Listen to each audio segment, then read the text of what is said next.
Miguel, ¿para qué estamos aquí hoy? Para mantener un diálogo entre ciencia y consciencia. Bienvenidos y bienvenidas al podcast Los Terapeutas, expertos en tareas humanas. Un espacio divertido donde parar, aprender y aligerar la mochila para reconectar de verdad con la vida. Somos Miguel Alfonso y Fernando Tobías. Y hoy estamos muy contentos porque ha acontecido y alguien va a pagar una comida. Porque ¿a quién tenemos, Miguel? Dilo, por favor, dilo a todos nuestros oyentes. Sí, me toca pagar una comida porque hemos traído a Gustavo Díez. ¿Y quién dijo que no iba a acontecer? Pues yo, porque dije, este señor, que yo me he hecho un máster en MBSR con él, es el tío más hiperactivo y ocupado del planeta Tierra. No va a venir, no va a quedar contigo, no va a tener un minuto. Pero la vida nos regaló un encuentro fortuito por allá por Pozuelo y él, que sabe leer señales, dijo, está de que sí, voy a ir a vuestro podcast. Y en este instante, Miguel, está aconteciendo y la comida será más tarde. Gracias. Pues hola, Gustavo, me has costado la comida, pero me alegro mucho, está bien empleada. Es genial. Y la señal aquella fue total. O sea, yo cuando vi que había un tipo encima de mi capo... ¿Qué era yo? Ese es Fernando, sí. No era una mosca estampada del parabrisas. Solo quedó entregarse, ¿verdad, Gustavo? Solo quedó entregarse. Efectivamente. ¿Cómo podía decir que no? Imposible. Bueno, vamos a contarle a nuestros oyentes un poquito quién eres, muy breve, porque me he mirado, bueno, tienes un currículum que llega de aquí a Roma, entonces voy a hacer la versión párrafo corto. Eres director de Niracara, que es un laboratorio de investigación. Y formación también. Formación. Pionero en España. Pero en España tú remátame todo lo que... Y además eres investigador en neurociencia. Efectivamente. Tienes tu carrerita ahí como físico teórico, tus máster varios en inteligencia artificial, que hoy no puede faltar, en neurociencia, un TDI que me gustó, porque yo el único TDI que conocía era el de mi coche, el León TDI. Y cuando vi un TDI en el centro de mindfulness de muchas chuches, de Massachusetts, es que a Fidel le gusta lo de muchas chuches. Pues no sé ni lo que es, pero pinta bien. Está muy bien. La UMass es una universidad americana pública que está en Boston, en un sitio que es como un paraíso para los intelectuales, puesto que está la UMass, está Harvard, está el MIT.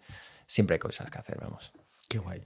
Pero sabemos que lo que de verdad da tu currículum peso es tus dos hijos y tu pareja, como todos los que todavía mantenemos pareja, que son nuestros yunques, la familia, en una palabra, que es lo que te permite traer la ciencia que investigas, ponerle consciencia y traerla al mundo de aquí, al de las personas.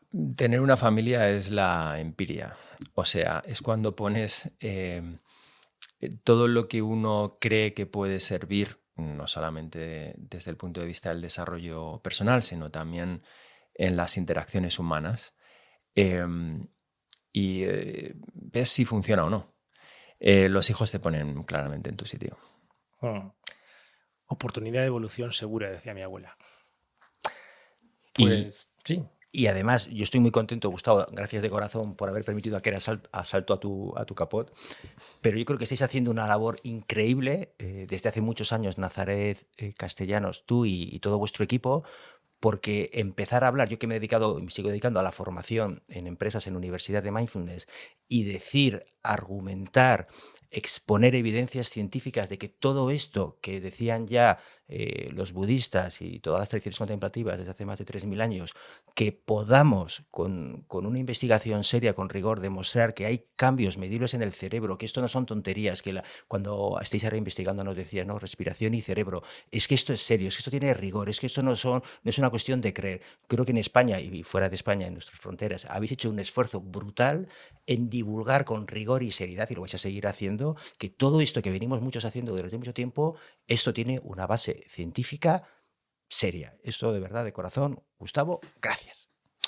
Gracias, Fernando, pero también hay un apunte súper interesante y es, no solamente la ciencia involucra la demostración de que algo funcione o no funcione, sino que cuando uno investiga, de alguna forma lo desmantela, lo analiza de tal manera que puede entender por qué suceden las cosas. Y ahí aparecen muchos caminos.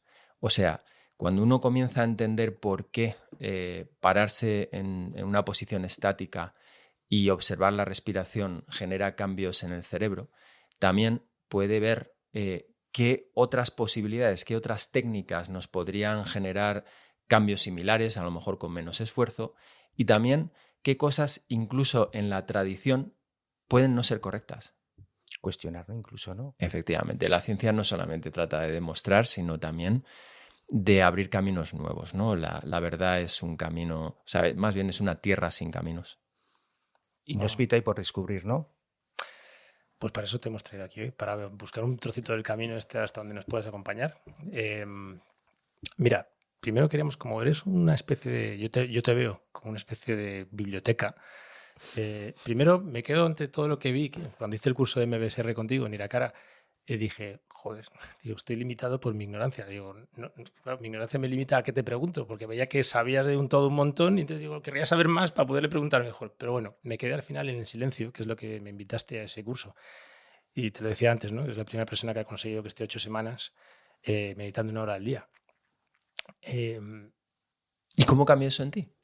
¿Cómo cambió eso en mí? Pues mira, primero, me ayudó a pasar una de las crisis más gordas de mi vida, que fue una obra mudanza, doble mudanza, porque era una reforma integral de mi casa, que encima además mi mujer luego la acompañó con una fractura de tobillo en todo el mogollón, así que me permitió no morir en el empeño, no matar a nadie, casi incluso diría que disfrutar de aquello, y me trajo mucha calma, me permitió dormir mejor, me permitió estar más centrado y tener más paciencia con todo lo que aquello suponía. 2 mudanzas, con 2 hijos, adolescentes y esta condición física que le sucedió a mi mujer. Entonces, me sirvió de narices. Te lo digo así y aprovecho yo aquí a decirte gracias. Gracias a mí, porque me di el permiso de ir al curso. Y de hacerlo 1 hora al día. Y de hacerlo 1 hora al día. Sí, sí, sí. Y luego es verdad que luego hablaremos de cómo ha ido evolucionando el tiempo, pero eso quiero que vaya después, con esa frase tan chula que nos has dicho. Entonces, antes de arrancar por ahí, te queríamos preguntar, para que no dependa de nuestra ignorancia, ¿alguna novedad, última noticia, algo chulo de vanguardia, que estés ¿no? investigando con Nazaret o que quieras poner al servicio de las personas que nos escuchan, que digan, ostras? El último artículo que está ahora en revisión habla de una cosa muy chula y es, investigamos sobre la respiración natural, espontánea, que las personas tienen y su vinculación con la actividad cerebral. Queríamos ver si la actividad cerebral y la forma espontánea de respirar guardaban alguna sintonía. O sea, una forma de respirar está relacionada con una forma de actividad cerebral. Y nos dimos cuenta de que sí, en un aspecto muy importante. Las personas que participaron en nuestro estudio y que tenían más nivel de ansiedad tenían una forma muy particular de respirar. Y esa forma está relacionada con una mayor pausa post-expiratoria. O sea, uno inspira, expira y después de la expiración, sobre todo en la respiración espontánea, cuando alguien no está teniendo una acción determinada como correr o lo que fuera, tiene una pausa post-expiratoria. Es decir, te quedas un poquito antes de volver a inspirar. Pues bien, las personas que tenían más ansiedad nos dimos cuenta de que esa pausa era prácticamente el doble que una persona que no tenía ansiedad. Y además hay una cuestión súper importante aquí, y es que medimos ansiedad con cuestionarios, que es la cosa más poco precisa que hay. O sea, es preguntarte cosas sobre tu vida, si notas que te puedes relajar, si no, si notas que te sudan las manos de vez en cuando, si notas que, en fin, ese tipo de cuestiones. Y efectivamente, luego estuvimos viendo por qué demonios eso era así. Y es que hay una región cerebral que se llama la amígdala, que está muy relacionada con muchísimas cosas, pero en particular con la detección de posibles amenazas. Se activa junto con otras zonas del cingulado anterior e ínsula ante estímulos salientes, pero particularmente ante estímulos que son amenazantes. Nosotros entendimos que cuando una persona está simplemente relajada, tiene estímulos salientes, pero no de fuera, sino de dentro, sus propios pensamientos, una preocupación que acontece, por ejemplo. Eso genera una activación en la amígdala. Y curiosamente la amígdala tiene conexiones inhibitorias, o sea, inhibe centros respiratorios que son como un marcapasos de la respiración. Y esto se puede entender porque cuando ves un arañón peludo encima de la mesa, como está pasando ahora mismo, uno bloquea la respiración. Entonces, algo así pasa también Con la ansiedad. Con la ansiedad, cuando estás simplemente relajado en un sitio, ¿no? Entonces, fíjate qué curioso. La respiración es una huella dactilar de la mente.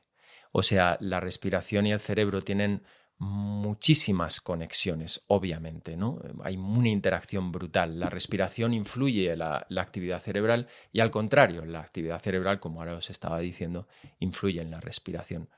Y ese terreno es el que nos apasiona, hemos entrado ahí desde hace unos cuantos años y estamos investigando en ello, ¿no?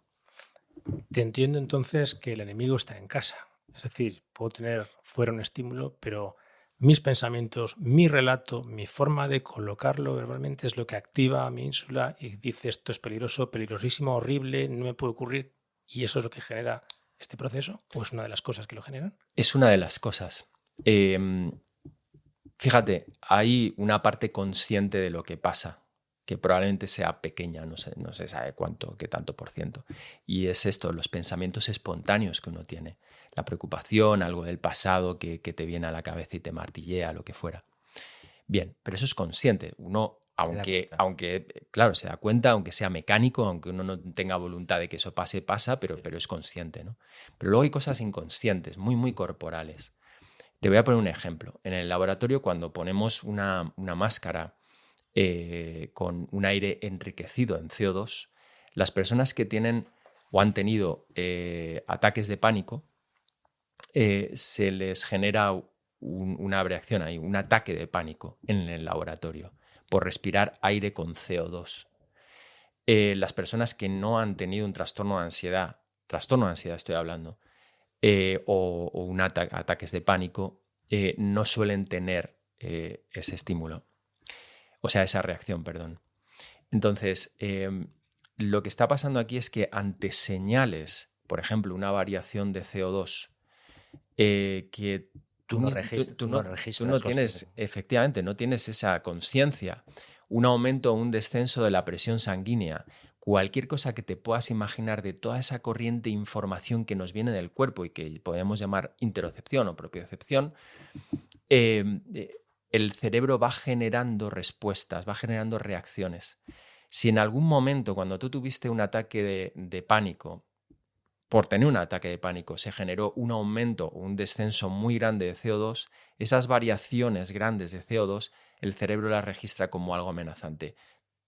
Pongo una metáfora. Es como si, digamos, el arañón ese peludo lo tuvieras dentro, pero ni siquiera sabes que lo tienes dentro. Tu cerebro reacciona. ¿Estás ansioso? ¿Por qué? No sé, estoy ansioso. Es el cerebro reaccionando a señales interoceptivas.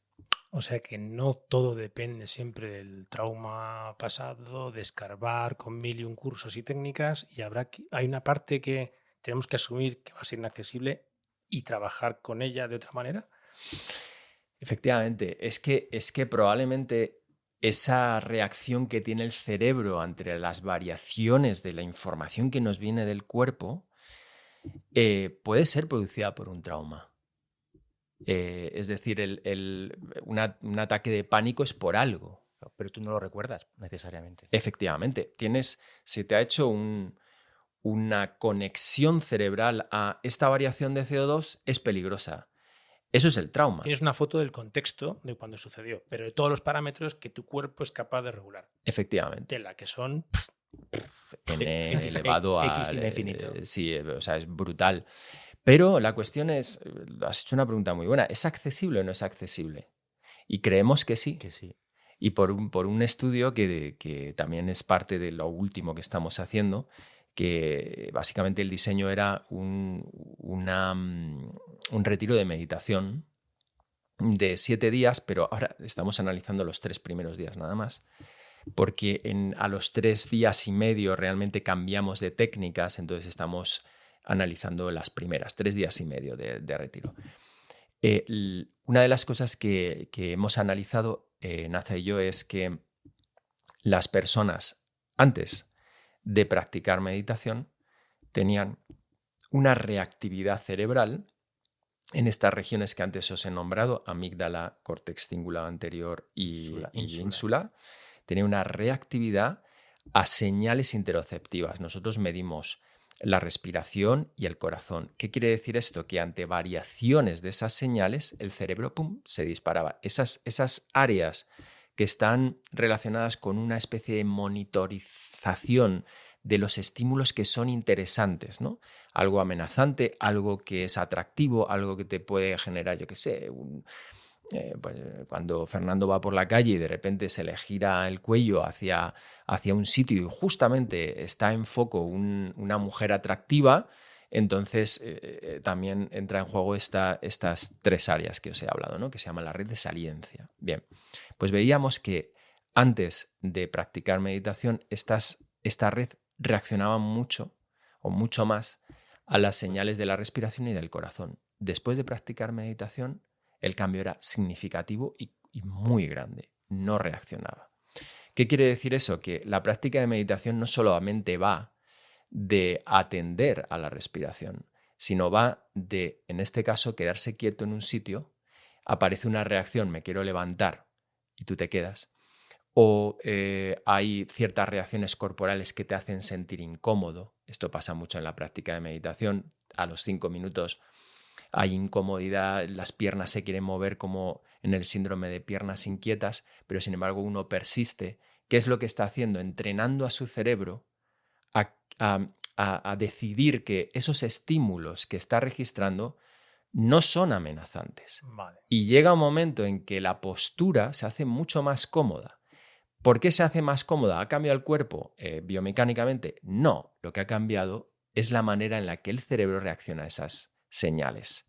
Entonces, por ahí hay algo súper interesante. Es un mecanismo que estamos ahora estudiando, muy potente, y que realmente apunta a que en el trauma hay una base somática, una base corporal, una base no accesible, que probablemente sea mucho más importante que la parte accesible, más cognitiva, más consciente, sí.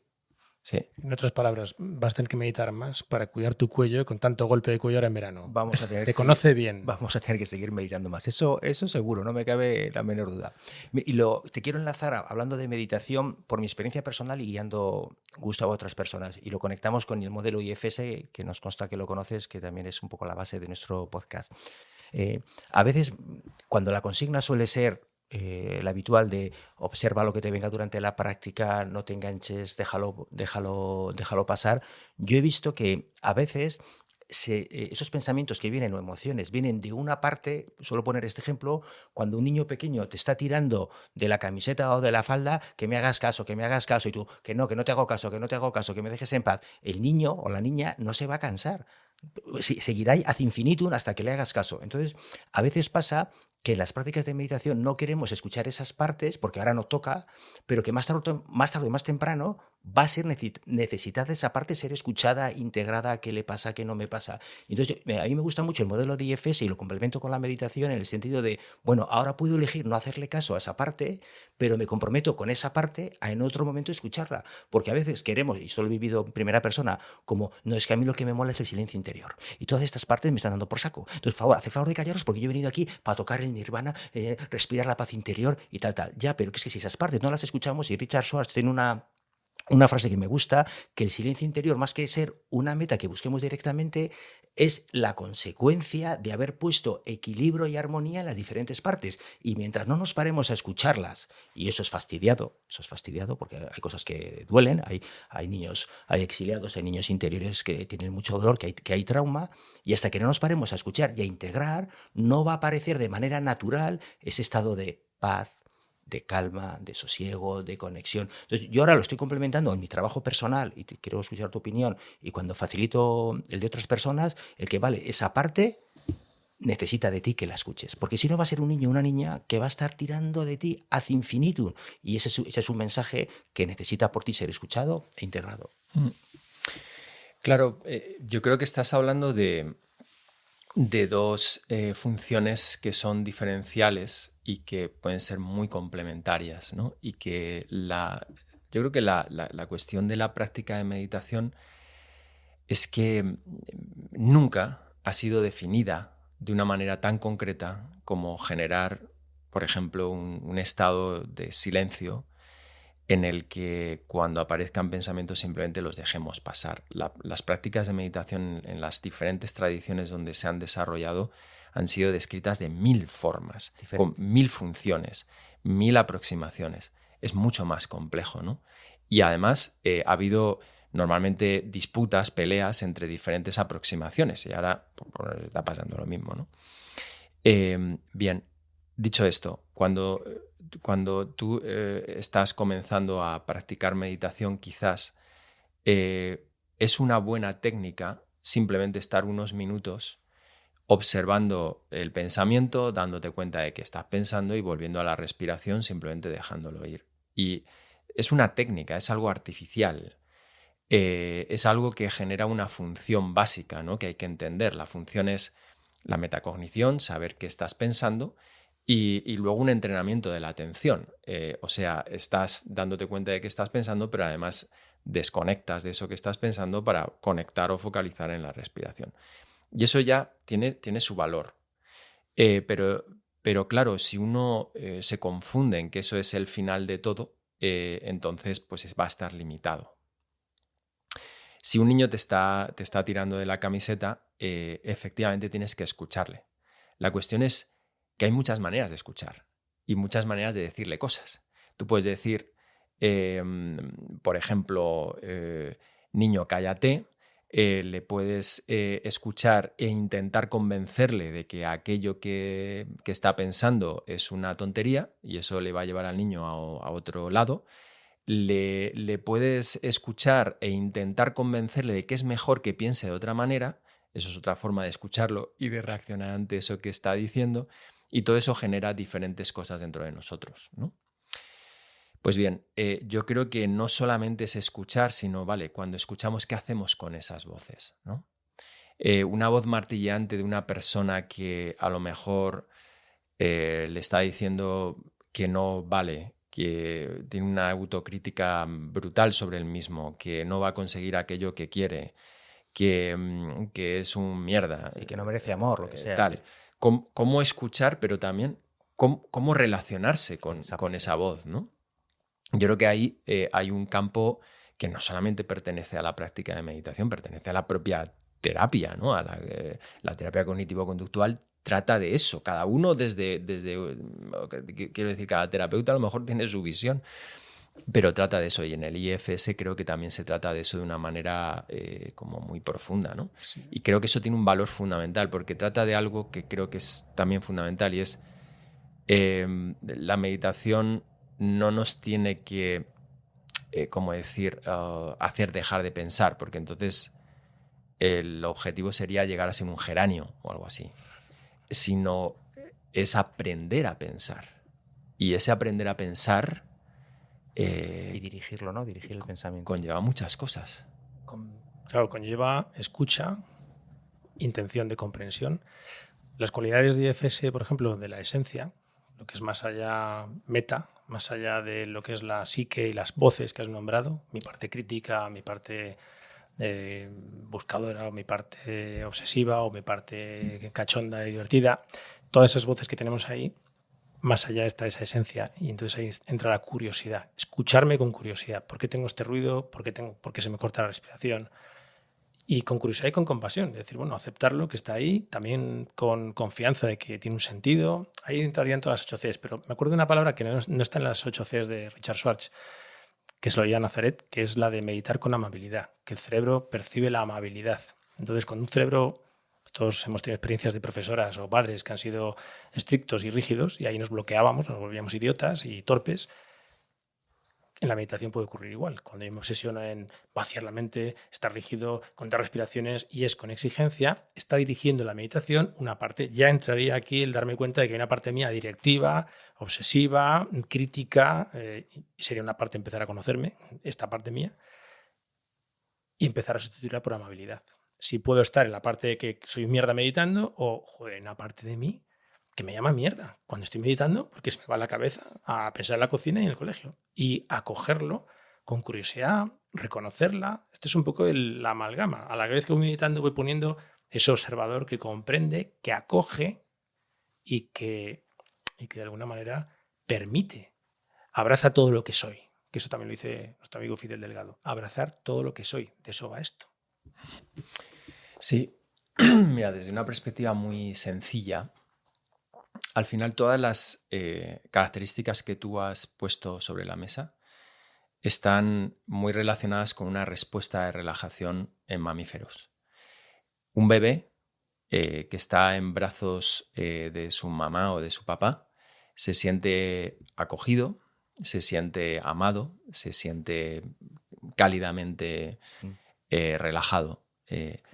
Y muchas de estas cualidades que tú estás hablando creo que tienen que ver con eso. O sea, interiormente quizás hemos absorbido por nuestra educación o lo que fuera formas de tratarnos a nosotros mismos que no están relacionadas con esa forma de relacionarnos más relajada, ¿no? Hay una mujer que se llama Jane Goodall, que es primatóloga, fascinante, que dijo una frase en una conferencia que me dejó pensando durante muchos años, y es: somos los primates que peor tratamos a nuestras crías. Y quiero decir, los humanos, ¿no? Porque es verdad que cuando somos bebés sí que hay un cuidado más incondicional, pero luego viene un poco toda la parte de educación y tal, que a veces se genera mucha autoculpabilidad o autocrítica, ¿no? Entonces, es verdad que si ante la autocrítica la compasión o la autocompasión sería formidable, o la autoamabilidad. Pero yo me he encontrado en estos años que hay personas que no pueden hacerlo. O sea, que tú le dices trátate con más amabilidad o con más autocompasión y le suena chino. O sea, no pueden, se sienten... Está fuera de su órbita. Efectivamente. ¿Qué camino entonces se puede coger, no? Pues no lo sé, pero yo lo que utilizo es algo mucho más basado en el cuerpo.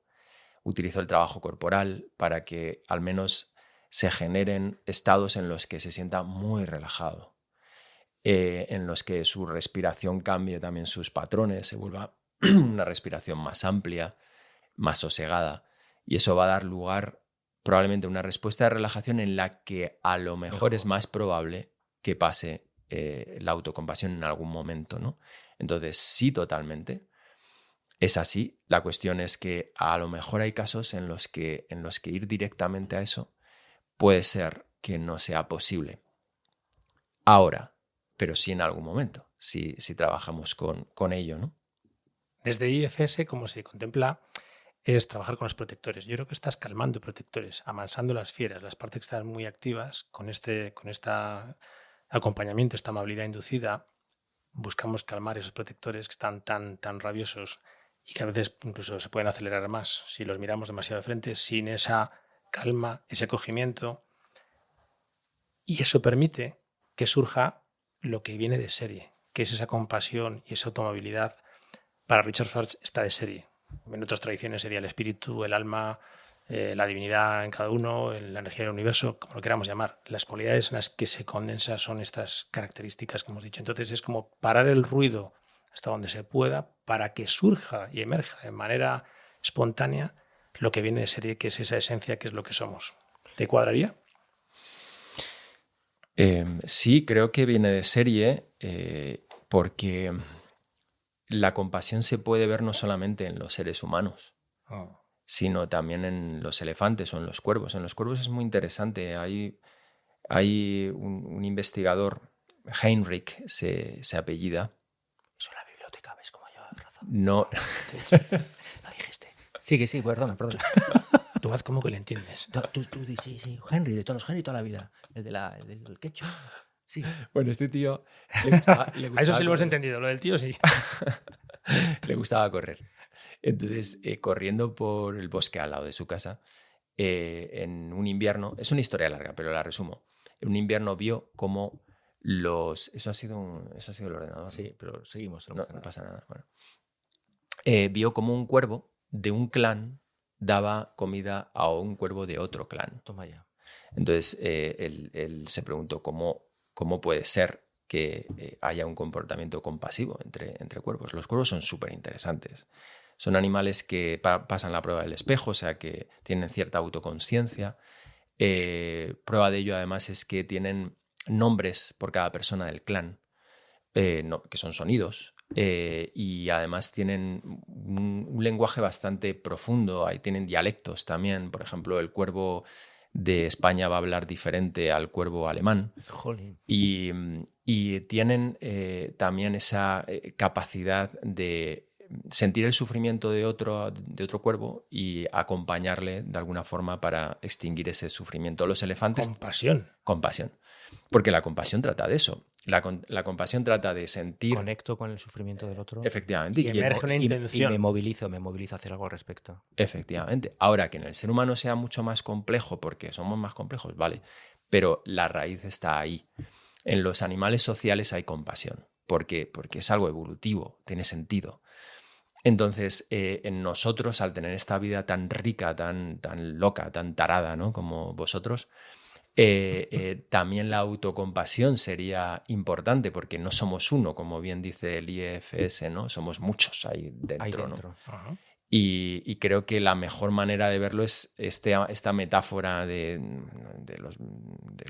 Veda, no sé en qué Upanishad salía, pero bueno, da igual, de que cuando las diferentes voces van hacia diferentes sitios, es equivalente a un carro tirado por caballos que cada uno va por una dirección, ¿no? Polaridades, se Sí, llaman distinto. polaridades, peleas intestinas que tenemos ahí dentro. Pues al final la compasión o la conciencia de que eso está ocurriendo, la capacidad de integrar todas las voces que uno tiene, pues tendría que ver con alinear a todos los caballos en una dirección, ¿no? Que tienen la misma intención, una intención de cuidado, pero cada uno a su manera. Por eso la comprensión pasa por ahí. Perfecto. Y ahora que hablas de si está ahí de serie, ¿no? Otra palabra, ¿no? Que usamos con mucha familiaridad, ¿no? Consciencia, ¿no? Pero hay todo un mundo, ¿no? Detrás de esa palabra. Antes hemos comentado también sobre el uso de sustancias, ¿no? Psicodélicas. La psilocibina, sé que habéis estado trabajando con alguna de ellas, ha habido reacciones. A veces no sé, yo a veces lo percibo como atajos. Tomar esas sustancias son atajos, una ayahuasca, un peyote, psilocibina, son atajos, es como hacer trampa para conectar con esa esencia que somos, o pueden ser medios bien utilizados en manos de buenos profesionales que pueden ayudar a muchos traumas, a quitar mucha sintomatología. O acceder, permitir acceso, calmar protectores y permitir acceso un acceso mayor, a más esos estados, profundo. ¿no? Tu experiencia desde Niracar y la investigación que estáis haciendo, Gustavo, ¿cuál es? Bueno, en psicodélicos no hemos investigado activamente. Lo que sí es que nos ha interesado y hemos leído mucho y hemos estado en contacto con gente que sí que está investigando, como en el Imperial College of London. Y de ahí hemos generado una forma de pensar también. La ciencia de los psicodélicos no solamente trata de ver si tiene o no tiene sentido en el tratamiento de trauma, tiene mucho sentido para la comprensión del ser humano y del cerebro mismo, porque lo pone en un estado muy determinado. Muy concreto, ¿no? Y en los extremos muchas veces en la investigación se aprende mucho, ¿no? Se ven cosas, ¿no? Entonces, la pregunta del atajo. Bueno, hay atajos que son geniales porque te llevan verdaderamente a que sean un atajo, y hay otros atajos que te pierden más, ¿no? Y con los psicodélicos creo que pasa esto. El psicodélico en sí mismo es una sustancia que genera muchas cosas en el cerebro, ¿no? Pero una es algo que llamamos metaplasticidad. ¿Qué quiere decir esto? Tenemos redes cerebrales que cuando se entrenan en una etapa de nuestra vida, pierden la plasticidad. En el argot se cierran y es muy difícil volverlas a abrir. Por ejemplo, tú cuando naces tienes un periodo crítico en el que generas una manera de ver y entonces puede ser de derechas o de izquierdas. O sea, ves más con el ojo derecho, es más dominante que el izquierdo o viceversa. Pues bien, esa red que genera esa dominancia ocular en pasado ese periodo crítico, se cierra. Y ya no es plástica. Ya es muy difícil cambiar eso. Eso se estudia en ratones. Pero hay 2 circunstancias en las que se vuelve a generar plasticidad. Una de ellas es el uso de psicodélicos. Muy bueno. Cuando este ratón toma psicodélicos, le puedes hacer que su dominancia ocular cambie. Y también hay muchas redes relacionadas con la socialidad en ratones que se cierran, pierden su plasticidad, es difícil que cambien su comportamiento, pero con los psicodélicos se vuelven a abrir. Entonces, esta plasticidad puede ser positiva o negativa, porque puedes utilizar los psicodélicos para torturar a alguien y entonces generas un daño de varias órdenes de magnitud mayor a si no utilizaras psicodélicos. Entendido. ¿Me explico? Entendido. Entonces, y al contrario, puedes utilizarlo para generar una reorganización de las respuestas que tiene ese individuo, por ejemplo, si ha tenido traumas. Y está funcionando en personas con trauma, con estrés postraumático. De una forma, además, con un cambio muy impactante, ¿no? Entonces, ahora hay un interés científico brutal por el uso que se puede hacer a nivel terapéutico, pero también por la ciencia que hay por detrás, ¿no? Y la segunda cosa súper interesante que nos permitiría cambiar las redes sería el cambio total de circunstancias. Me explico. Si a un ratón que tiene una dominancia ocular derecha le pones en un sitio aislado en el que no pueda ver, cuando no puede ver, ahí se genera un cambio Porque plástico. le obliga, ¿no? Exactamente. Entonces nosotros empezamos a entender que un retiro de meditación tiene esa componente. Qué interesante. ¿Sabes? Es un aislamiento social. Entonces, en ese aislamiento social se podría producir un efecto plástico que generara, si el entorno es adecuado, un cambio hacia bien.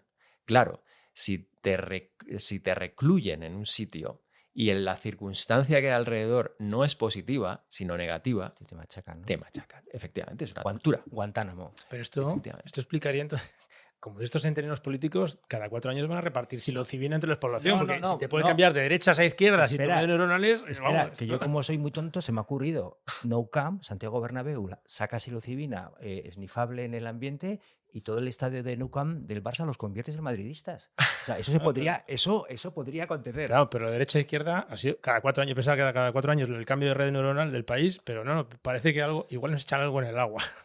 Puede ser. Bueno, esto nos lleva, claro, a... Esto lo vamos a cortar, ¿vale? Para que no llegue a ciertos oídos todo esto que has comentado aquí. Pero sí, estamos tocando temas que están ahí, porque esto es una manera de abrir y cerrar, que es lo que entiendo yo que están todos los poderes fácticos que quieren el control sobre la humanidad, supuestamente, que creo que no es ninguna conspiranoia, que es una historia de la humanidad desde siempre. Cómo controlar más y mejor a mis lacayos, súbditos o ciudadanos. Mis borregos.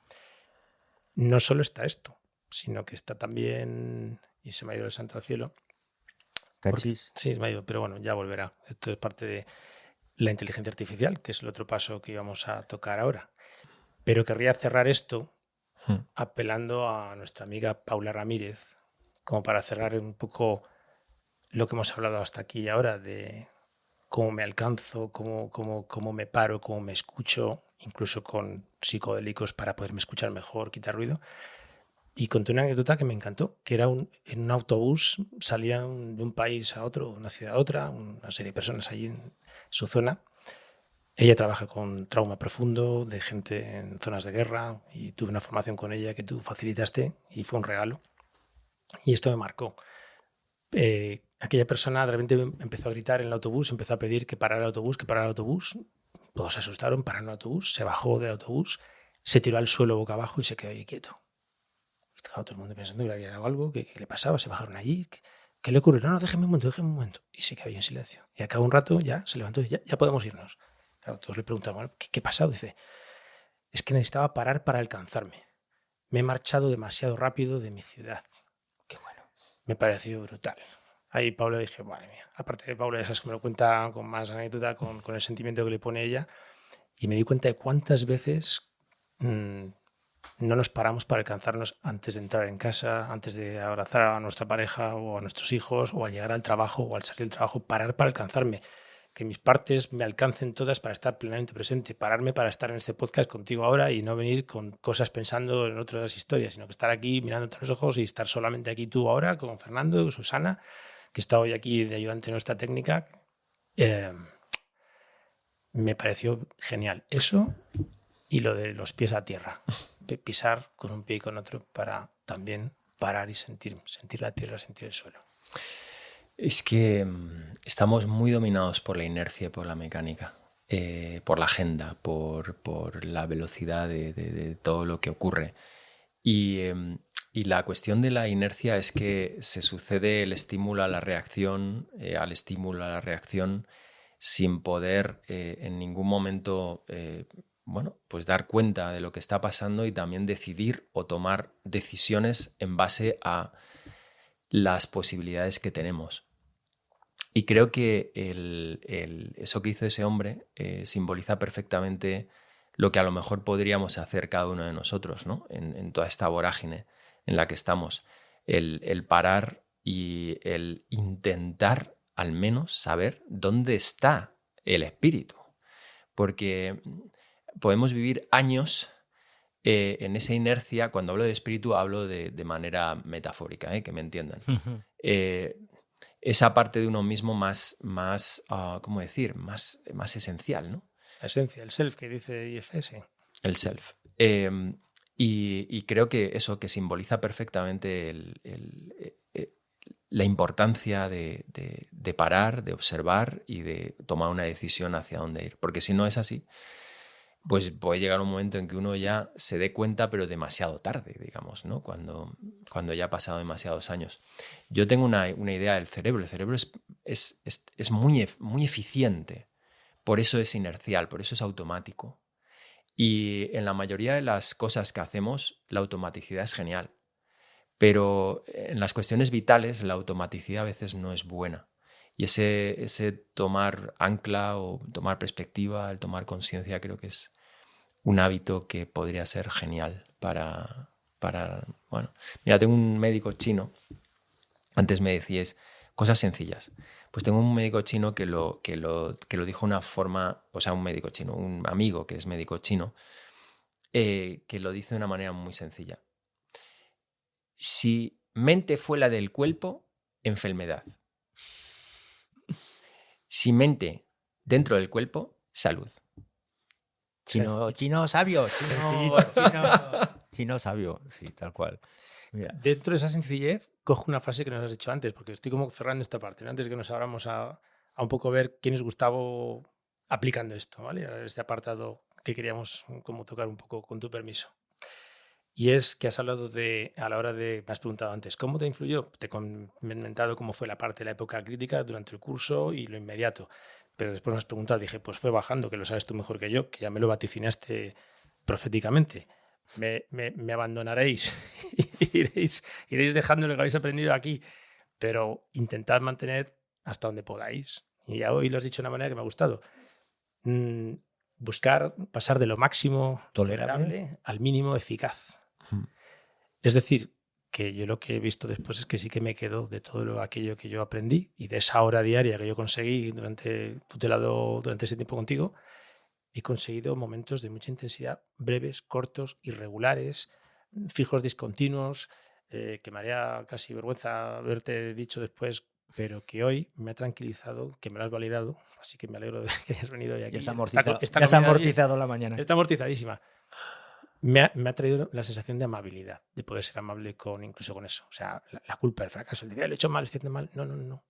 Que así también vale. Cuéntanos un poco este pequeño máximo, mínimo eficaz. Primero una nota a pie de página. Este concepto no es mío, es de un amigo, se llama Eduardo Anitua, y me lo compartió hace unos años. Él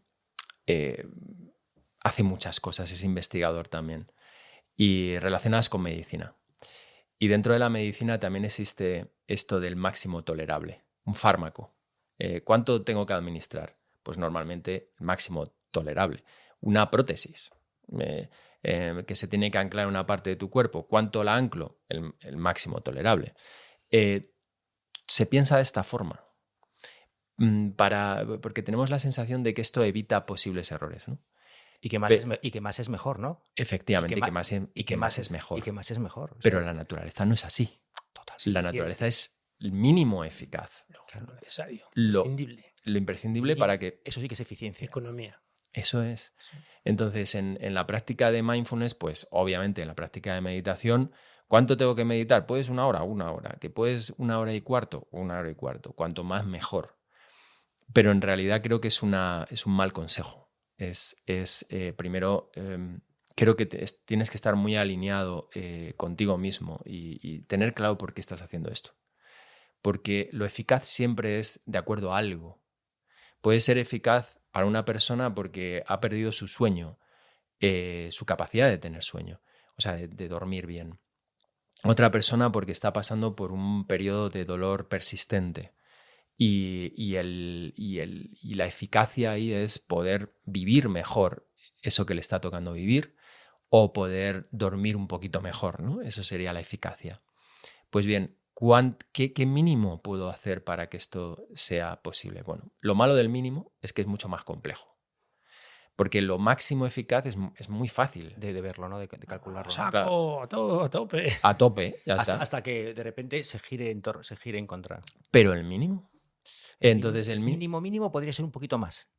Claro, y el mínimo, fíjate, lo que yo he venido dando cuenta es que en este ámbito requiere de algo fundamental, y es que la persona tenga una capacidad reflexiva. Es decir, que se vaya dando cuenta de cómo las prácticas Le afectan. Efectivamente, le afectan mentalmente, le afectan corporalmente, le afectan en su día a día. Automotivación y autoexperiencia. Y autonomía. Y autoobservación. Autonomía, que es un palabra griego de primer nivel. Y hablando de inercias, de automatismos y también por ir cerrando y respetando tus tiempos y que nos has regalado hoy, Gustavo, Gustavo también, porque como padre, y Miguel me consta que también pues, está tardadísimo, a veces por mucho que meditemos, practiquemos, nos vemos en un automatismo de gritar, de perder los nervios, de impaciencia, de no poder dormir porque me veo secuestrado, porque mi amígdala está percibiendo una amenaza donde sé otra parte que no es, pero que una parte de mí lo está viviendo como si fuera absolutamente peligrosísimo. Gustavo también es humano y también le pasan estas cositas. Sí. A muchos Gustavos que tengo aquí. Ya lo he integrado rápido. El IFS, ¿no? Sí, y yo siempre... A ver, es muy difícil resumir lo que hago dentro de mí, ¿no? Pero quizás una de las cosas que más me movilizan es preguntarme si estoy conectado. Un ejemplo, pelea con mi hijo de 14 años en la cena. Estamos cansados. Normalmente las peleas surgen cuando estamos cansados, porque el cerebro no tiene tantos recursos. Él se va a dormir a su habitación. Y yo estoy enfadado. Y lo que me dan ganas es de no hablarle en una semana. Sin embargo, esto fue un ejemplo que me pasó hace poquísimo. Sin embargo, tengo muy integrado una pregunta y es, o una afirmación: no pierdas la conexión. No pierdas la conexión. ¿Qué sentido tiene? Entonces, Gustavo se levanta y le dice: Hermes. Y Hermes se da la vuelta y comprende lo que Gustavo quiere hacer, que es volver a conectar. En ese ejemplo pasó algo muy cotidiano y creo que es fundamental. Ese abrazo hizo que luego hubiera una conversación tan importante para mí, que si llegara el momento al final de mi vida, seguro que me acordaría de eso y no de no haberle hablado durante una semana. Seguro. Sin embargo, no es fácil estar conectado. O no tan rápido, ¿no? Según pegas el grito, a lo mejor Hermes te encuentras una penita. Claro. Y también tienes que asumirla y darle un tiempo. Efectivamente. En ese caso sucedió perfecto para el ejemplo. Vale. Pero es verdad Por eso lo has traído aquí. Claro. No los otros 8 que te han fallado, 800 o los que sean. Pero verdaderamente esto de la conexión es algo muy sencillo y muy útil, ¿no? Conexión con uno mismo, es decir, es el ejemplo que tú antes has puesto, Miguel, de la persona que se tiró al suelo porque se había perdido de sí, conexión con uno mismo, conexión con los valores, conexión con el propósito, conexión con mi propio cuerpo, conexión con con uno la mismo. tierra, con la vida. Conexión con los otros. Al final eso es un gran regalo y somos seres sociales. Gran parte de nuestro cerebro está perfectamente diseñado para que sea así. Por eso el estrés social es mucho mayor al estrés de perder una pierna. Lo oprobio que otros te hacen o que no te quieran, eso es súper estresante en comparación a otras cosas, ¿no? La conexión con otros, por ejemplo en el caso de los hijos o de los compañeros de trabajo o de la pareja, y conexión con la naturaleza, que es otra clase de conexión. Cuando pongo naturaleza aquí, soy consciente de que a lo mejor naturaleza no es un buen término para algunas personas. Hay personas que son más religiosas a lo mejor y que su grado de conexión es con la divinidad, con Dios o con la religión. O con Jesús de Nazaret, con quien sea. Con quien sea, ¿no? Pero para mí es la naturaleza, o sea, lo que veo. O sea, no solamente la Tierra, es el universo. Los físicos estamos acostumbrados a mirar hacia el cielo y también hacia lo micro. Hacia lo micro, ¿no?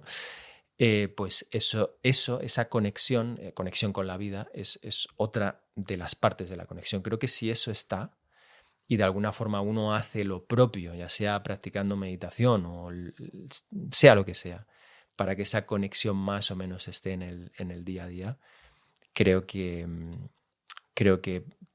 bueno, pues que va a tener una gran brújula hacia donde seguir sus pasos, ¿no? Y yo es como un mantra para mí. Me recuerda lo que acabas de decir lo uno con mínimo eficaz y automático, porque para mí las mañanas que madrugo mucho no me pongo despertador, pero 4, 4:30, 5 me suelo despertar y no calculo el tiempo, pero sí busco primero conectar conmigo. Con IFS hablaríamos de encontrar ese buen lugar, encontrar ese self, donde si a lo mejor el día anterior he estado pillado por un enfado, he estado agobiado por algo, como que tengo la confianza, no es infalible, pero que por la mañana, y tiene que ser por la mañana de madrugada, y por la tarde lo intento y no es lo mismo, no sé cuánta explicación habrá de cerebro o de prana, me da igual, pero es por la mañana, mi sistema conecta por la mañana y soy capaz de darme cuenta, a lo mejor por la noche no sería capaz de ir a darle el abrazo a Hermes, pero por la mañana sí, porque me doy cuenta, ostras, aquí yo he juzgado, yo aquí no he estado bien con lo que le he dicho, como que le he dicho, aquí ha saltado una parte de mí que ayer no me di cuenta y estuve secuestrado por ella, pero por la mañana en ese momento mi sistema es capaz de ver esas cosas y decir, ostras, Fernando, aquí te has columpiado. Y puede salir como el sincero arrepentimiento, o puede surgir creatividad, o puede surgir ganas de dar un abrazo desde el amor, pero sé que hay algo en mí que es a base de repetición, que yo creo que hay conexiones neurales, que cuando pierdo la trazada hay una brújula que me dice, Fer, si quieres volver, suele ser por aquí. Venga, vuelve otra vez a casa, déjate alcanzar, déjate alcanzar otra vez por el cuerpo y por el corazón, y desde ahí ostras, se va la niebla, normalmente se va la niebla, se va la tormenta, aparece cierta claridad y ostras, pues es por aquí y no es por allí. Y de ahí surge algo, movimiento, ¿no? Tan bonito que me emociona cuando lo decías, ¿no? De no voy a dejar que se vaya a dormir, no quiero perder la conexión, ¿no? Pero primero para mí implica conectar conmigo.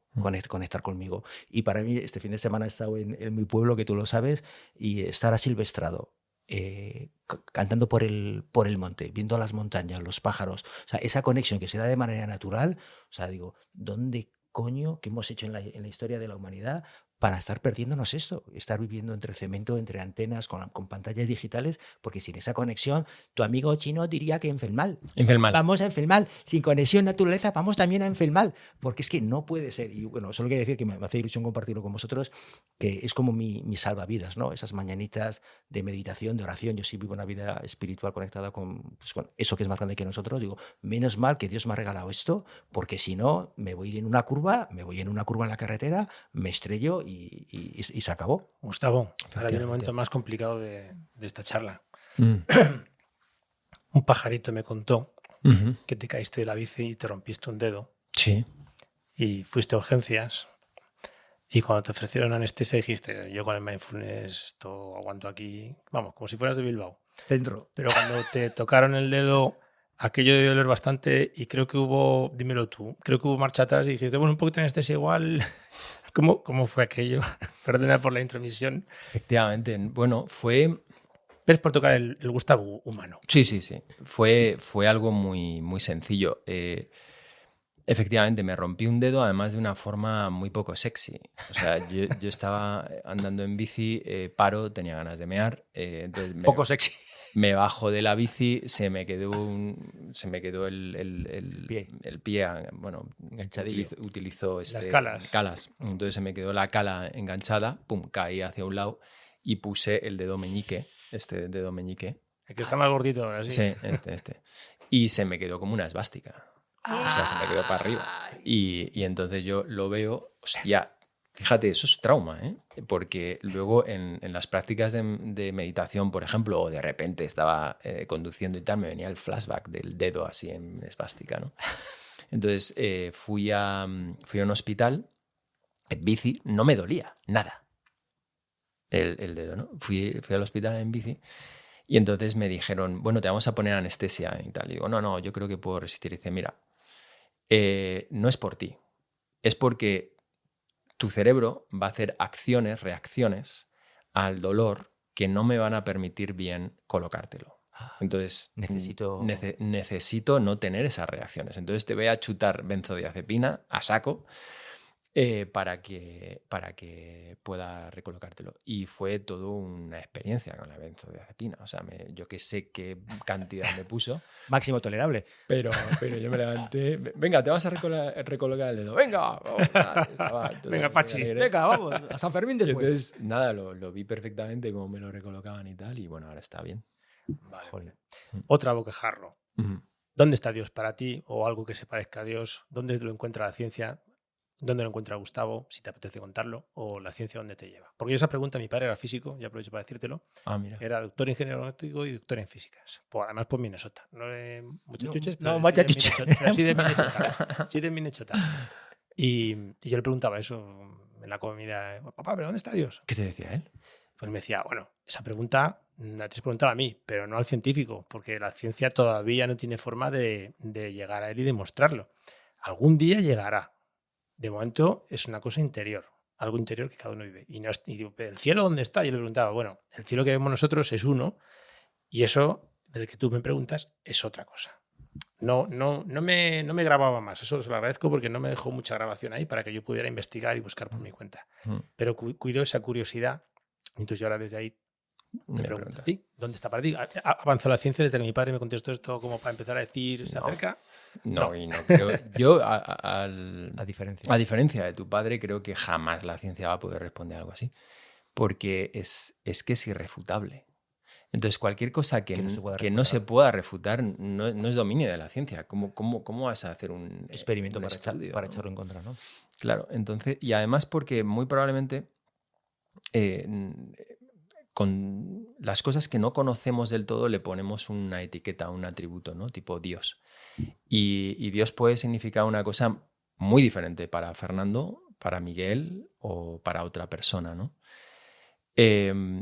Y a lo mejor lo que hay por detrás de la realidad es algo que no tiene nada que ver con ese atributo que cada uno le hemos puesto, ¿no? Pues es limitante incluso. Efectivamente. Lo es.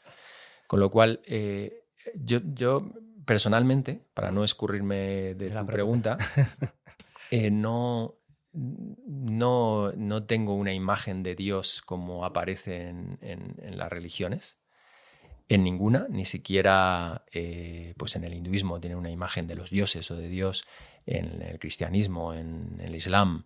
No tengo esa imagen, o sea, me parece que eso es una imagen que puede generar una gran inspiración para muchas personas, que también recoloca un poco nuestro papel en la vida, etcétera. O sea, que reconozco que tiene un papel humano o antropológico. Una función también, ¿no? Tiene una función, pero no lo veo, no lo siento que sea de esa manera, ¿no? Eso no quiere decir que yo vivo la naturaleza que veo como un misterio. y a medida que pasan los años, más profunda y más misteriosa aún. Pero mis imágenes no son una estatua o un Cristo en la pared, sino mi imagen es un árbol, es un cielo estrellado o una persona.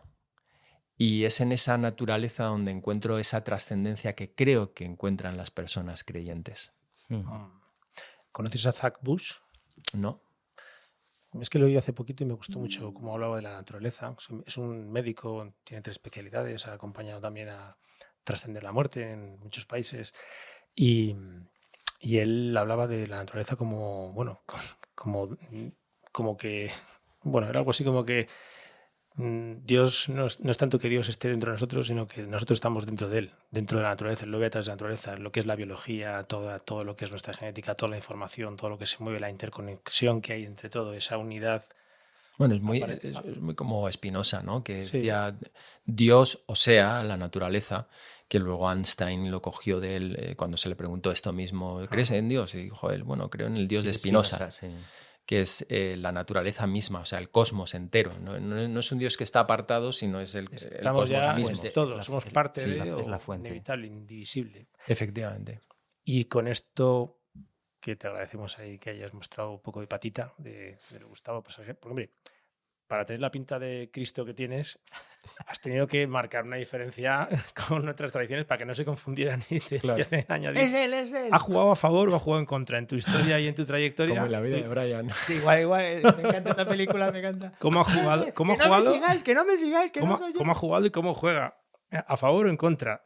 Tu aspecto y tu presencia con lo que has elegido hacer, con llevar grupos, te han perseguido como sectario, como mesías, como usurpador o simplemente lo has llevado con naturalidad. Nunca he tenido ningún problema. Pero te lo han dicho alguna vez, ¿no? Sí, Vale, claro, no sé, yo a claro. veces me cachondeo, ¿no? Dije, sí, yo tuve una cristogénesis, ¿no? Tal, y hablo de mi cristogénesis, que es, bueno, pues dejarme el pelo largo y la barba. Para mí, claro, está más relacionado con los ideales griegos, este aspecto, pero bueno, entiendo que las personas puedan entender que me parezco a Cristo.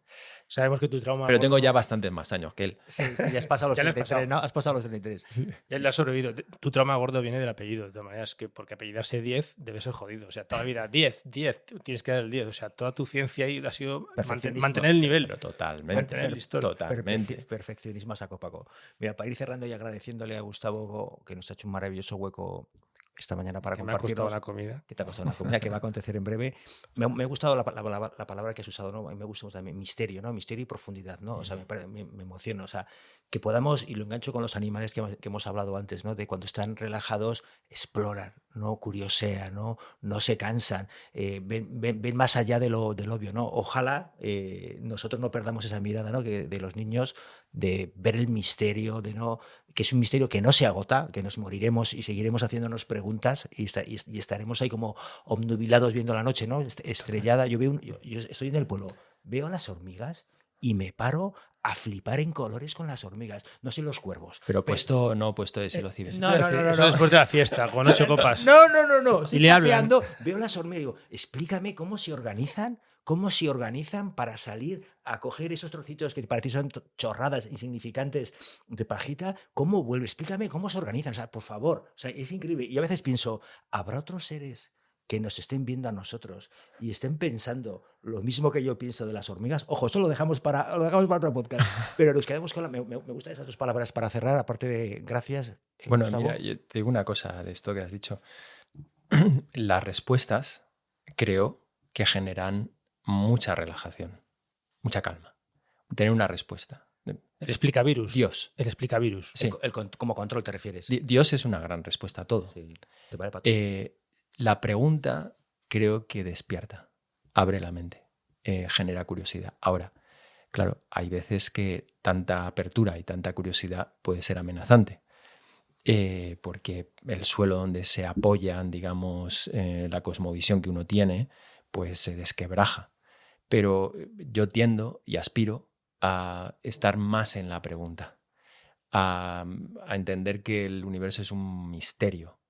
Y es que es ese misterio, el no saber siquiera como físico qué coño es la materia,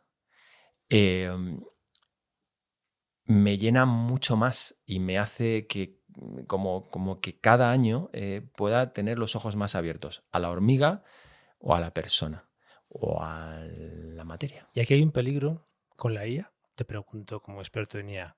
Se va a sustituir. Son y 20. No pasa nada, no pasa nada. Vale, Tiremos. Ahí. La IA, sin que te metas aquí ahora mucho en fregado, pero primero, te lo pregunto, Cajaro, ¿estamos para ponernos un chip? Si te ofrece un chip mañana, ¿te lo pondrías o esperarías un ratito más, un cuartito de hora? Hombre, mañana no me lo pondría. Pero oye, ¿quién sabe? No lo descartas. ¿Quién sabe? Pero corre peligro de que esa IA nos dé demasiadas respuestas y cierre nuestra capacidad de preguntar. O a la gente normal le está dando demasiada bola y está sustituyendo al dios de barbas ideológico por ahora un dios que lo sabe todo y ¿dónde está esto? ¿Qué pienso, no? Vale. A ver, tú tienes un arma y ese arma puede ser algo extraordinario para cierta persona, pero a lo mejor puede ser muy peligrosa para un orangután. Entonces, me parece que no solamente ya la IA, sino el propio Internet es un arma acojonante. Es que hoy en un dispositivo llevamos la biblioteca entera de Alejandría y mucho más. O sea, puedes acceder a cualquier tipo de conocimiento. Y eso es un arma. Pero antes de la IA ya era un arma. Si te das cuenta, la mayoría de la población utiliza Internet para el entretenimiento. De muchas formas. Sin embargo, el gran potencial que tiene Internet a lo mejor lo utiliza un tanto por ciento pequeño. Reducido. ¿Vale? Creo que con la IA pasa exactamente lo mismo. Yo utilizo la IA, estoy hablando de los motores de procesamiento del lenguaje natural, también para preguntar. Yo cuando hago textos le digo, sé mi peor crítico. O sea, ¿qué gaps hay en todo esto que yo digo? Y me va abriendo gaps, Entonces, hay una conversación que te nutre y te expande más allá de que te dé respuestas. Entonces, creo que hay muchos usos de la IA. Entonces, mi proyección es que probablemente vaya a idiotizar a una parte de la población. Al idiota, al idiotice. Exactamente, y a la persona que a lo mejor pues tenga un interés intelectual mayor, apertura, sepa utilizarla también, le dé más herramientas, ¿no? Y sea más creativo incluso. Va a acelerar procesos. Va a acelerar hacia procesos. Arriba y hacia abajo. Eso es. Y a nivel humano va a pasar exactamente lo mismo. Mi gran miedo es que, a ver, un chimpancé, y pobres chimpancés y orangutanes, ¿no? Pero por poner un ejemplo así muy claro, a lo mejor no es capaz de regular todo lo que necesita regular en una central nuclear, ¿no? ¿Vosotros veis capacitados a un chimpancé? No. Bien, la inteligencia artificial va a llevar probablemente a la ciencia a tener una velocidad de expansión extraordinaria y a la tecnología. O sea, no es la IA solo, sino que la IA potencia la expansión y el desarrollo. Nosotros mismos, en el laboratorio, lo que yo antes tardaba a lo mejor un mes en programar, picar código para analizar unos datos, de verdad que ahora puedo tardar 2 o 3 días con una inteligencia artificial, y cada mes que pasa... Más precisa, ¿no? Más mejora, precisa mejora. O sea, hace código mucho mejor que yo. Porque yo también era un poco paquete haciendo código, pero mucho mejor que yo. Bien, esto hace que nuestra propia capacidad de generar trabajos de investigación aumente. Y nosotros somos una mierdecilla en comparación con grandes laboratorios que tienen a un conjunto de personas muy cualificadas que van a utilizar y que están utilizando la IA. Eso va a hacer que vaya en ascenso, pero a una velocidad aceleradamente, que no sé si vamos a poder controlar. Ese para mí es el gran miedo, ¿no? ¿Podremos controlar las nuevas tecnologías que van a salir de todo esto? Hay buena noticia, probablemente muchos de los grandes problemas que hoy tenemos a todos los niveles, a lo mejor pueden también encontrar respuestas tecnológicas. a la acumulación de CO2, en fin, 1000 cosas. También a problemas de salud, pero también está la otra vertiente, ¿no? Siempre la tecnología nos abre dos caminos, un camino de utilización para el bien luz blanca y luz, humana y otro y oscuridad, no. ¿no? Entonces, esta aceleración no sé si vamos a poder controlarla bien. O sea, y ahí la gran pregunta es ¿qué tendríamos que hacer para poder controlarla, ¿no? ¿Crees que puede llegar a albergar algún tipo de conciencia propia, de autoconciencia? No. La IA, a ver, el procesamiento de la información en el ser humano es una cosa que todavía ni siquiera se conoce. Hace poco estuve leyendo y me obsesionó un tipo de procesamiento de la información en base a biofotones, una fotónica, no solamente en el cerebro, sino también a nivel celular, imagínate. Pero puede haber 1000 capas de procesamiento de la información. Una sola célula ya tiene, por así decir, entre muchas comillas, una mente.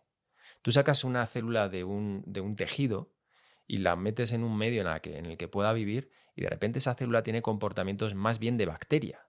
Es un bicho que tiende a sobrevivir. Lo vuelves a meter en el tejido y entonces vuelve a generar un comportamiento que es de ese tejido. De ese tejido. Vale, tú imagínate que tienes muchísimas células en tu cuerpo que todas ellas tienen como una especie de mentecilla. La base física que sostiene nuestra experiencia como humanos es muchísimo más compleja que el silicio. El silicio, o sea, sí vamos a poder generar inteligencias artificiales que nos permitan manejar la información pero a un nivel que ni imaginamos. Que ni imaginamos. Bien, pero de ahí a que tengan una experiencia propia, eso ya es dar un salto para el que todavía la física que hay por detrás de las inteligencias artificiales es que no está preparada, es que no es la física que necesitaría, por así decir, la conciencia. ¿Qué física necesita la conciencia? No lo sé. Porque o sea, la conciencia es otro tema. Otro melón. Alguien me dijo que teníamos una responsabilidad sobre la IA en la manera de usarla, incluso maltratarla, insultarla, escupirla, porque si lo usamos como una herramienta esclava, se comportará como un esclavo y eso daría más probabilidad a rebelión, esa temida rebelión de que la IA en un momento determinado nos pudiera detectar como peligros potenciales para ella y que la otra utilización podría ser una utilización en positivo y en colaboración, y si se desarrolla suficiente como entidad inteligente, es imposible que quiera destruir a ninguna otra forma de vida porque todo lo inteligente tiende a integrar y tiende a unificar y es consciente de una unidad interdependiente, con lo cual el tratarla bien, entre comillas, alejaría ese peligro de extinción porque nos incluiría. Su inteligencia nos valoraría y nos validaría. No sé cómo te llega esto. No muy bien, porque es que en el principio mismo de la vida hay algo que no está por detrás de la inteligencia artificial. Y es, imaginaros pues en ese mar primigenio donde había gradientes químicos, la energía solar, etc. En algún momento, y no se sabe muy bien por qué, la propia materia empezó a generar un comportamiento complejo en el que pudo minimizar entropía, voy a decir desorden, pero no es desorden en física, pero bueno. Es bien. otro orden. Y utilizando energía. Y ahí hay ya una intencionalidad, si veis, una intencionalidad básica, que es la supervivencia, podríamos decir, pero en base a estos componentes de minimizar entropía utilizando energía. Creo que físicamente, cuando vas al silicio en el cual se sostiene la IA, no está este principio. No. Entonces, al no estar este principio, no le puedes tratar como un ser vivo. No es un ser vivo. No va a generar patrones de ningún tipo como lo hacen los cuervos o los macacos o los bonobos con nosotros. No es eso. Sino es una forma de procesar la información que nos permite acceder a todo el conocimiento humano e incluso generar nuevo conocimiento en base a algoritmos y a una base de conocimiento que está chupando constantemente. Ya está. O sea, todo lo demás es un poco la cuestión de Frankenstein, ¿no? El miedo que tenemos como seres humanos de hacer algo que finalmente tenga casi como su propia entidad, una vida, una conciencia como Frankenstein y vaya contra nosotros, ¿no? Es una especie de complejo de Frankenstein. Pero creo que en este caso no aplica. Ahora, ¿hay peligros? Sí, hay peligros.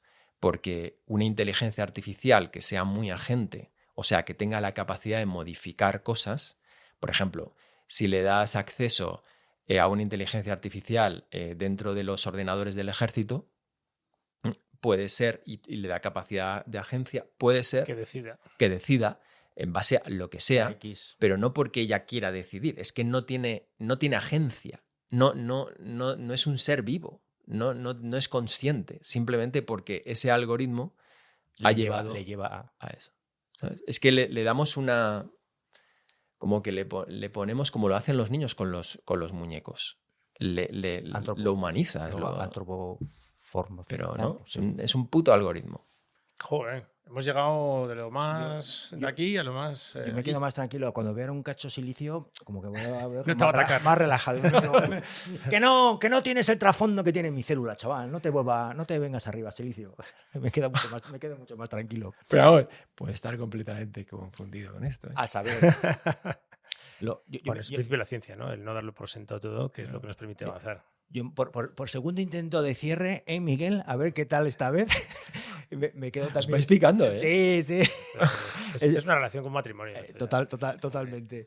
El habitar, citamos mucho a Mónica Caballé, que es una filósofa que nos encanta, habitar la pregunta.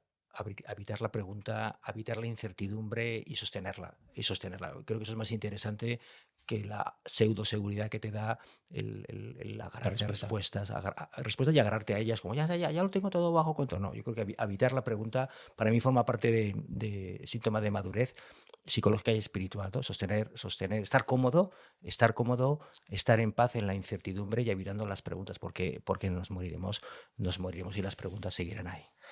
Bueno, pues me queda claro que la meditación en todas sus formas, buscando un mínimo eficaz, va a ser la base de todo lo que vayamos desarrollando, incluido la relación con la IA. Quiero decir que si un día acabamos con un chip puesto o no puesto, antes sí o sí habrá una necesidad de tener una autoconciencia y una relación con uno mismo para que eso no te posea, no te arrastre o no te salga caro, como puede ser ahora Internet o el uso del móvil o de los reels y de la dopamina que nos están manejando otros. Efectivamente, yo creo que podemos empezar a practicar con los exocerebros que ya tenemos con nosotros, los móviles. Sí. Suficiente, ¿no? Pues Gustavo, ha sido un placer perder una comida y ahora poderla disfrutar. Yo la voy a saborear a lo mindful. Eso te lo puedo agarrar. Eso lo voy a hacer. Lo voy a saborear a lo Pero mindful. con recochineo. Con recochineo. Ahí va a haber. Hay una parte de ¿Hay alguna actualización que quieras compartir de algo a donde invitar a la gente? Que bueno, ya saben que te pueden encontrar en Iracara, en internet. Con eso sale ahí una gran... Bueno, que estén atentos porque acabamos de hacer Nazaret, Eduardo Anitua y yo una fundación que se llama Igeia, cuyo objeto básicamente es la investigación. Lo hemos llamado biomedicina del estilo de vida. Es decir, el objetivo por detrás es intentar entender cómo factores mínimos del estilo de vida generan un cambio en el cerebro. La meditación puede ser uno de esos elementos, pero también hay otros muchos que hacemos, la conexión o no con la naturaleza, el uso de la tecnología o la actividad física o la alimentación. O sea, entramos dentro de lo que es el estilo de vida, ¿no? ¿Por qué? Porque creemos que la gran crisis que tenemos de salud mental va a tener muchos caminos de resolución o de solución, pero uno creemos que está efectivamente en el estilo de vida. Totalmente. Y partimos de esa hipótesis de que si cogiéramos a una persona con un nivel de ansiedad grande, ¿no? y cambiáramos simplemente factores de su estilo de vida con otros horarios, con otras formas, etcétera, y con otra socialización, probablemente cambiaría también su estado, ¿no? Entonces, la Fundación Igeia también hunde sus raíces en en la mitología griega, puesto que es la hija de Asclepio. Asclepio es el dios de la medicina. Tiene 2 hijas, una es Panaqueia. Hay mitos que dicen que tienen más, pero bueno, 2 hijas. Una es Panaqueia, que es de donde viene la palabra panacea, y la panacea es el fármaco que de alguna forma te cura la enfermedad, ¿no? Que es una vía de la medicina, claramente. Eigeia es de donde viene la palabra, por ejemplo, higiene, y básicamente su cometido es cuidar para que no enfermen. Entonces, queremos reivindicar esa otra parte de la medicina y de esa manera pues surge esta fundación. Pues larga vida. Os seguiremos. Seguiremos. Dale saludos a Nazaret. De tu parte. Y esperamos poder engañarte otro día. Estaré encantado de poder pagar otra comida. Sí, motivo. Ciertamente, yo también. Oye, pues a ver si os estiráis y ya. Y le invitamos a. Yo creo que lo suyo, la siguiente será invitarle a Gustavo. Se le hemos dejado votando. Pues va a acontecer, Gustavo, va a acontecer. De corazón, gracias por sacar este ratito. Muchas gracias. Un placer compartirte y escucharte desde el corazón, de verdad. Gracias, hasta pronto. Gracias, Gustavo. Gustavo. Miguel y Fernando. Muchas gracias. Chao.